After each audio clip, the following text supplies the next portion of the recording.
शुरुआत नागपुर हिंसा की बड़ी खबर के साथ। नागपुर हिंसा का सीसीटीवी फुटेज सामने आया है। महल इलाके में हिंसा का सीसीटीवी सामने आया है। पथराव और गाड़ियों में तोड़फोड़ करते दिखाई दे रहे हैं उपद्रवी। तस्वीरें आप देख सकते हैं, पत्थरबाजी करते दिखे दंगाई। तस्वीरों में आप देखिए कैसे यहां पर तोड़फोड़ की जा रही है। गाड़ियों में तो लाठी डंडों से वार किया जा रहा है, तोड़फोड़ की जा रही है। दो गुटों में बवाल और नागपुर में भारी तनाव। तस्वीरें आपके सामने कि यहां पर लोग आते हैं और इसी के साथ ही जो गाड़ियां यहां पर खड़ी थी उनमें तोड़फोड़ करना शुरू कर देते हैं। तो दो तस्वीरें आपको दिखाते हैं, सीसीटीवी में सबूत और दूसरी तरफ कि ये लोग आखिरकार कहां से आए, क्या साजिश इसके पीछे, एक सुनियोजित। ये दो तस्वीरें तो देखिए बिल्कुल शांत है यहां पर, लेकिन उसी के बाद अचानक से जो लोग हैं वो कहीं से आ जाते हैं और यहां पर आने के बाद वो गाड़ियों में तोड़फोड़ कर देते हैं। तो ये तस्वीरें आप देखिए, गाड़ियों में तोड़फोड़ यहां पर की गई। गाड़ियों के बोनट पर चढ़कर शीशों को तोड़ दिया गया। किस तरीके से ये पूरा हमला जो हुआ है ये बताने के लिए काफी है कि इसके पीछे कोई सुनियोजित साजिश की बू आ रही है। अब ऐसे में देखने वाली बातें रहती है कि पुलिस की ओर से जांच में क्या निकलकर सामने आता है। तो अचानक से लोग आते हैं और यहां पर गाड़ियों पर हमला करने लग जाते हैं। ये तस्वीर आप देखिए, नागपुर में तनाव है, लेकिन बड़ा सवाल ये कि आखिरकार इस हिंसा का जिम्मेदार कौन है। तो दंगे की ये तस्वीरें जो कि सीसीटीवी फुटेज में कैद हुई है, सवाल ये खड़ा हो रहा है कि आखिरकार ये लोग कहां से आए, क्या ये कोई सुनियोजित साजिश थी।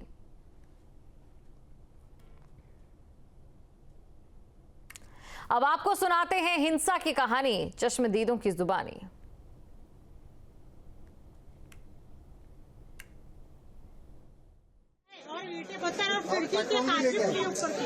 खिड़की की कागजी फूटी है, वहाँ पे हमारे आंटी का ऑपरेशन होता वो सोए थे और वहाँ पे सब गाड़ियाँ जमा करके और 8-10 गाड़ियाँ जलाई उन्होंने।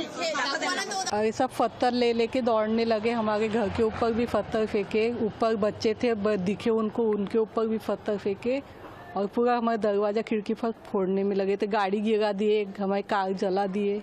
आपकी कौन सी कार कहाँ पार्क? टाटा टिएगो गली में पार्क थी, उसे पूरी जला दिया? हाँ, पूरी जलकर खाक हो गई है। कितने लोगों का मौत था और किस तरीके से वो? 1000-2000 थे लोग, ऐसे दौड़ रहे थे एक में के ऊपर, पत्थर फेंक रहे थे, बड़े बड़े गट्टू फेंक के मार रहे थे, ईटा फेंक के मार रहे थे।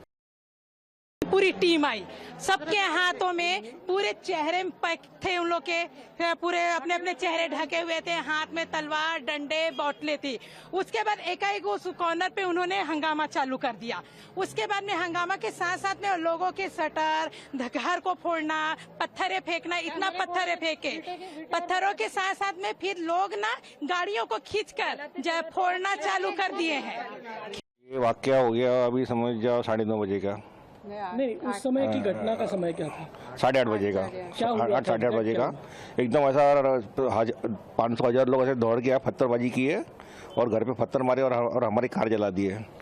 आपकी कौन सी कार? टाटा टिएगो को। कितना मौत था वो? यानी माप था कम से कम 1000 लोगों का। और किस तरीके से इस एरिया में उन्होंने नुकसान पहुंचाया? यानी कम से कम 25 से 30 गाड़ी उन्होंने तोड़-फोड़ कर दी है, कांच फोड़ दिए गाड़ी के। नागपुर में हिंसा के बाद कई इलाकों में तनाव है और हिंसा के बाद 10 इलाकों में कर्फ्यू लगा दिया गया। हिंसा के बाद कई इलाकों में हाई अलर्ट भी जारी है। भालदारपुरा, हंसापुरी, मोमिनपुरा, गणेशपेट में अलर्ट है। हिंसा में शामिल 50 उपद्रवी हिरासत में लिए गए हैं।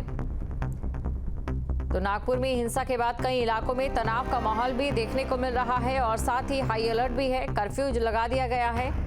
10 इलाकों में कर्फ्यू लगाया गया है। ये बड़ी खबर आपको बता रहे हैं। कई इलाकों में अलर्ट भी जारी है।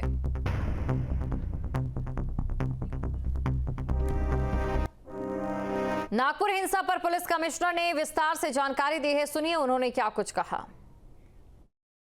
अभी सिचुएशन पीसफुल है नागपुर शहर में और हमने कुछ एरियाज में कर्फ्यू लगाया। लगभग 11 जो हमारे पुलिस स्टेशन हैं जो कि मिक्स लोकेलिटीज़ में है, उसके आसपास हैं और सिचुएशन अभी कंट्रोल में है और शांतता है।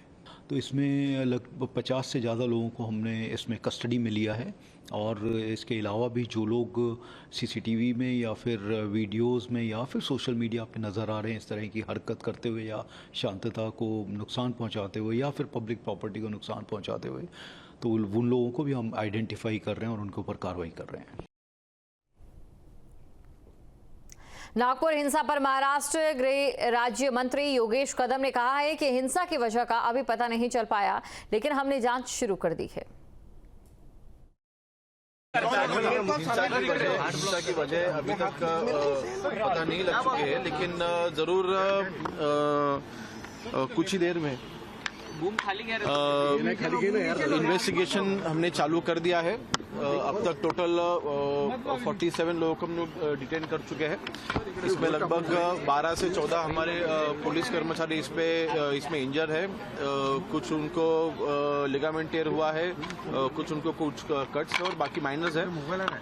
सिविल यहाँ पे सिविलियन सिर्फ दो या तीन ही इंजर्ड है, वो भी बाकी सब जो है वो माइनर इंजरीज है। लेकिन इसका जो मूल कारण है वो बिल्कुल हम ढूंढेंगे